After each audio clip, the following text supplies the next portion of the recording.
Good morning, listeners of Hot Topic and Fresh News.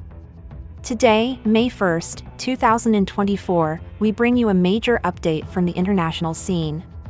The United Kingdom has initiated a new, controversial policy by sending its first asylum seeker to Rwanda under a voluntary scheme. This move follows the recent adoption of a law allowing the deportation of irregular migrants to Rwanda. This first individual, of African origin, voluntarily relocated to Kigali, receiving up to £3,000 in financial aid after his asylum request was denied.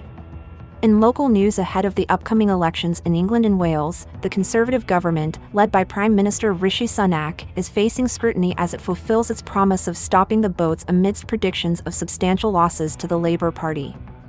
The government's broader migration plan is under global watch, criticized by the United Nations and various human rights organizations for potential breaches in asylum and human rights protocols. With more than 7,000 migrants having arrived in the UK this year alone, setting a new record for the first 4 months of any year, all eyes are on how this policy unfolds amidst Rwanda's complex political climate under President Paul Kagame. Stay tuned as we continue to provide updates on this developing story. Hello and welcome to Hot Topic and Fresh News.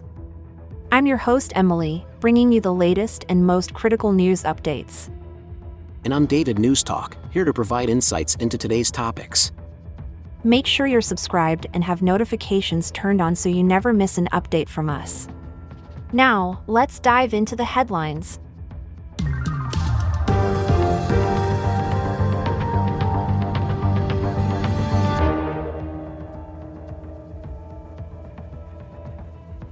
Can you explain the voluntary aspect of this new scheme for sending asylum seekers to Rwanda? Absolutely. Unlike the forced deportations, the voluntary scheme offers individuals financial incentives, up to £3,000, to relocate to Rwanda after their asylum applications have been rejected in the UK. This is intended as an alternative to forcible removal and aims to provide some support for them to start anew in a safe third country.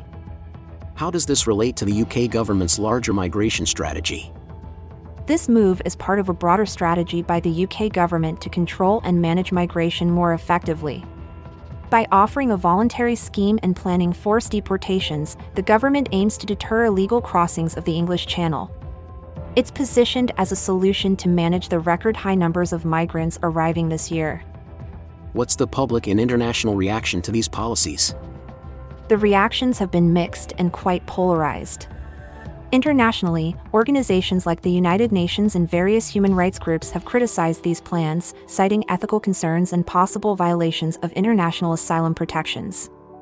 Domestically, the timing is critical as it comes just before local elections, and it appears to be a tactical move by the Conservatives to reinforce their stance on strict migration control. Has there been any specific feedback from Rwanda about this arrangement? Rwanda has agreed in principle to accept a group of 5,700 asylum seekers from the UK.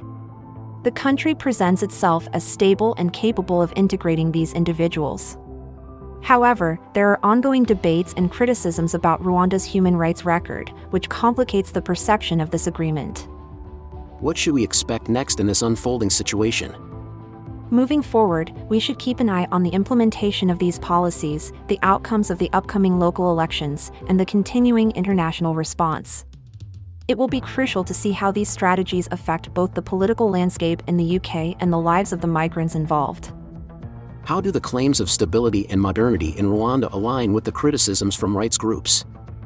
Rwanda does boast a modern infrastructure and is often seen as a beacon of stability in the region, which is why it might be considered a viable destination for asylum seekers from the UK's perspective. However, the international community remains divided. While some praise the nation's progress post-genocide, numerous rights groups and observers raise serious concerns about the suppression of free speech and political dissent under President Paul Kagame's administration. With these contrasting views, how might this impact the asylum seekers relocating there?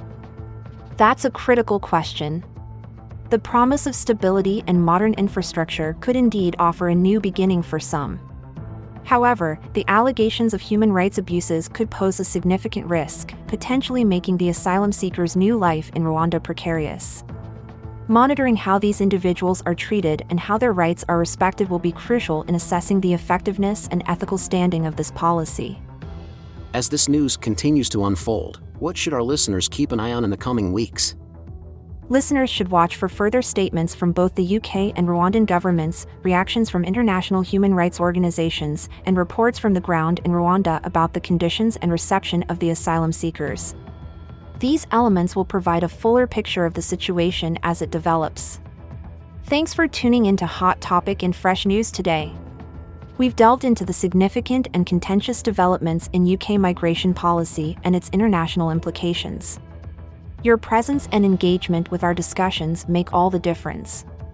Please subscribe, activate notifications, and share our content across your social networks. Your thoughts and opinions are valuable to us, so feel free to leave a comment below. And hey, keep those spirits up and your notifications on. We've got fresh, intriguing content coming your way daily. You wouldn't want to miss what we've got planned next. It might just be the talk of your next coffee break. We truly appreciate all your support and are excited to bring you more insightful episodes. Stay tuned for more from Hot Topic and Fresh News. Absolutely, and remember, whether it's over morning coffee or late night snacks, we're here keeping you informed and entertained. Stay in the loop, keep your eyes on the news, our channel's content will amuse.